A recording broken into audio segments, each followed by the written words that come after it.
Well, the Greek government is now saying that there are serious indications that what we saw here on Monday night and Tuesday morning was the result of arson. They've also said that another fire in the west of Athens that began just a few hours before this fire on Monday, they've said that that was definitely an act of arson. They've been quoting firefighters who've noted that the fact that 15 separate fires in 3 places indicates that this was very much a deliberate act. That isn't the way that natural wildfires tend to begin.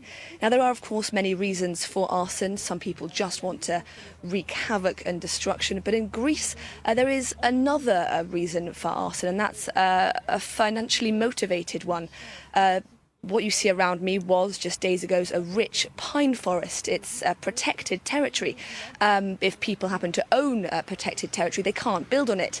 If there's a fire, that changes and they can build on it, which means that there is, in fact, a motive for people searching for ways to be able to build on their land. Now, speaking of financial matters, it's interesting to note that Greek fire services have actually had their budget cut quite significantly in recent years. They had 450 million euros a year back in 2009. Today that stands at 350 million euros per year.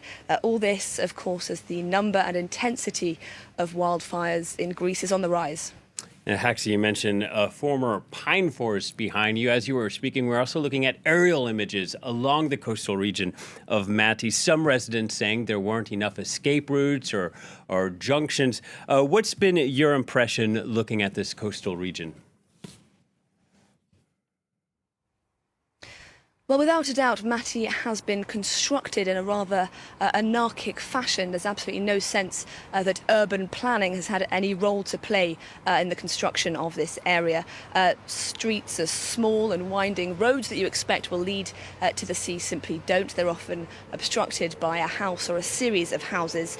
We know that many people, many of the 83 confirmed dead, perished in their cars. You can see husks of cars lining the roads and the charred remains of chassis as well. Now, they're there quite simply because people weren't able to escape the region. Small roads were blocked, large roads were also blocked. Late on Thursday, we got a real sense of that. It was early evening.